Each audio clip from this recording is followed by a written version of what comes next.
If we could all take our seats, please. Okay, everybody. Sorry to interrupt.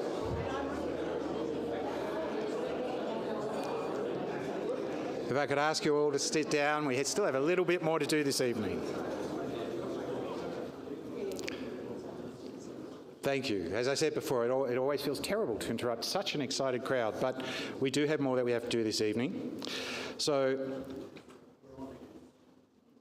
yes, it's time to meet more of the extraordinary people we're here to celebrate. So to introduce and present the Pearcey Hall of Fame, I invite to the podium Simon Foster. Simon is the National Treasurer for the Pearcey Foundation, and he is the General Manager of Product for e-invoicing at Xero.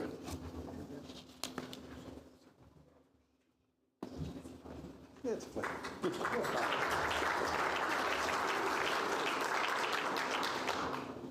Thank you, Jordan, and very happy to be here this evening and having the opportunity to introduce our Hall of Famers. So what are the criteria for being elevated to the Pearcey Hall of Fame? This award recognises individuals who have made very significant lifetime contributions to the Australian ICT industry in either research, industry or professional development, or all of the same, including journalism and government roles. It is an annual award which recognises 3 outstanding individuals in our Australian ICT sector, and one of these individuals is elevated to the Pearcey Medal. The Hall of Fame very much recognises the personal efforts of the inductees, honouring their endeavours, dedication and outstanding contribution to Australia and the world's ICT industry. Our first Hall of Famer is Professor Jean Armstrong. Jean Armstrong received a Bachelor of Science First Class Honours in Electrical Engineering from the University of Edinburgh in 1974. She then received a Master of Science in Digital Techniques from Heriot Watt University in 1980 and a PhD in Digital Communications from Monash University in 1993. From 1974 to 77, she worked as a design engineer at Hewlett-Packard in Scotland. In 1977, she was appointed a lecturer in electrical engineering at the University of Melbourne, here in Australia. Since then, she has held a range of academic positions at the University of Melbourne and La Trobe University, and she is currently an emeritus professor at Monash University. When Jean began her engineering career in 1970 in Scotland, she was one of only a few women enrolled in engineering in the UK, and then on arriving in Australia similarly. Just as importantly, she also played a major role in encouraging women to become engineers. Working as a lecturer at the University of Melbourne in 1977, she was the only woman at that level in any university engineering department in Australia. Jean Armstrong has remained a trailblazer, both through her encouragement of women to see engineering as a career option and through her record of research excellence. She is an acknowledged international expert in the field of high-speed data transmission and digital communication for both wireless and optical applications. In 2006, she shared the $100,000 Peter Doherty Prize for Innovation for the best commercialisation opportunity in Australia and has worked tirelessly to change policies that disadvantage female engineers doing postgraduate and academic work. She helped to initiate the Australasian Women in Engineering Forum. This is also reflected in the large numbers of young women who now begin and complete engineering qualifications and whose research and work contributes greatly to Australia's development. Please applaud and welcome Jean into the Pearcey Hall of Fame.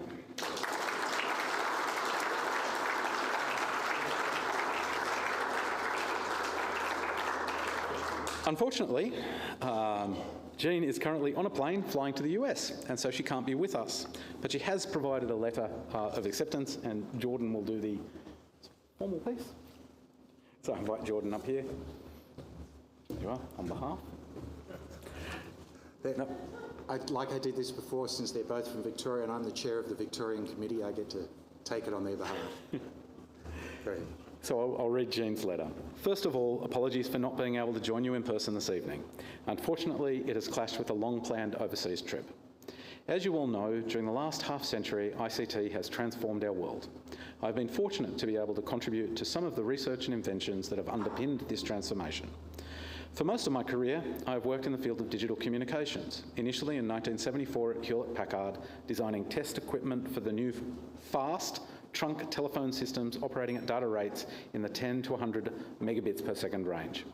More recently, I've done some work related to optical fibre systems, systems which can now support data transmission in the terabit per second range.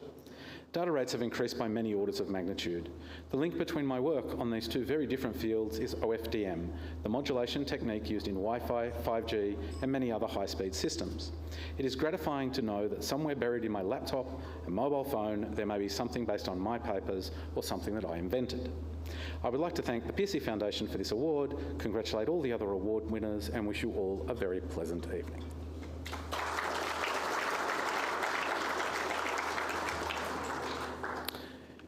Our next Hall of Fame recipient is Richard White. Richard is a successful Sydney-based businessman who has built a globally significant logistics software company from scratch, as we heard earlier. He could be classified as the classic baby boomer, born in the mid-50s, educated at Hurstville Public School, and then drifted into the music industry. A mean guitarist himself, he started a guitar repair business, working for such famous groups as Midnight Oil and AC/DC, followed by a stage lighting business. That is where his curiosity about IT got the better of him. He sold his lighting business to his main competitor and stayed as R&D manager for a while. In the mid-80s, Richard joined Clear, a distributor of Unisys computer systems, and entered what was then mainstream computing. He then started his own IT consulting firm, Realtek Systems Integration, and entered the world of logistics. This company is still operating but morphed into WiseTech, which he started in the early 90s, as he became aware of the challenges logistics companies have when managing goods and information across supply chains. Initially focused on the Australian domestic market, Richard observed that the productivity inside logistics companies was remarkably low. They were usually fragmented and still rooted in the pre-internet age. Having made a success in the local scene, Richard enrolled at the University of Technology Sydney Business School to gain an MBA in IT management. This experience made him aware of the global opportunity for his company, which he set about redirecting. The result can only be described as a fantastic success, with a current market valuation in excess of $16 billion. Richard's constant focus on innovation and being brave enough to make big changes is what makes WiseTech a world leader. A strong supporter of Australia's place in the tech world, his plans are to continue his campaign to become the dominant software solution for the global logistics industry from Australia. Richard regularly participates in and sponsors events in the IT sector. He has said that this is about giving back to the community that helped pave the way to his success. Richard's altruism extends to the Pearcey Foundation, along with a number of other industry groups. He has supported the Pearcey New South Wales Entrepreneur Award for many years and offers prize money to university students at our annual pitching competition. Likewise, Richard supports financially, as well as in person, the annual National Computer Science Summer School for students in Year 10 to 12, as well as the Girls Programming Network. He has also worked for a long time with the ACS Foundation on the Big Day In and the Big Day In Junior. These programs have reached some 30,000 students so far. Richard has sponsored several cooperative scholarship programs with his alma mater UTS and UNSW, as well as sponsoring 2 teams in the 2019 RoboCup International competition. Ladies and gentlemen, please congratulate Richard White.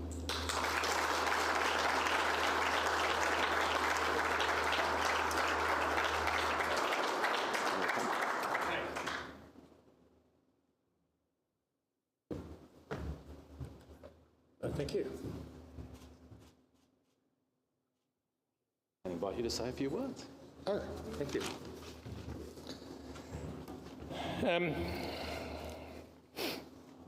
The thing about being inducted into the Hall of Fame, and I'm incredibly grateful and I feel it's overwhelmed.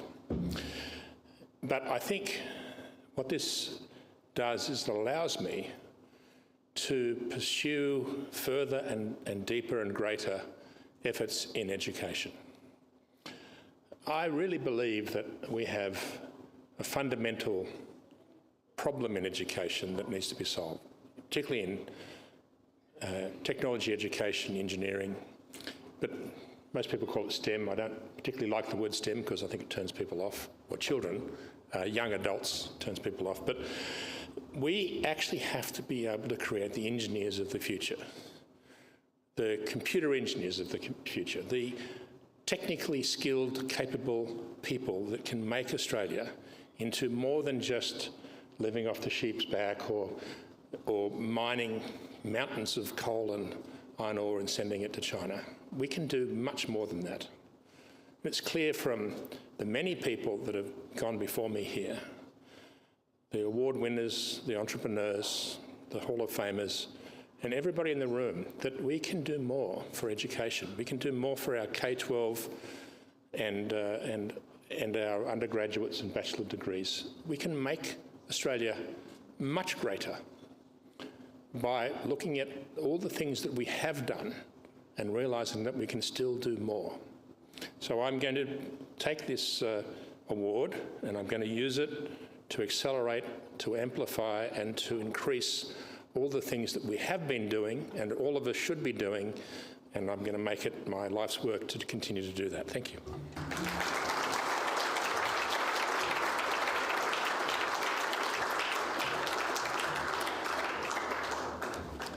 Well, I think that's a message we can all take home from this evening. And please, again, congratulate our Hall of Famers, Professor Jean Armstrong and Richard White.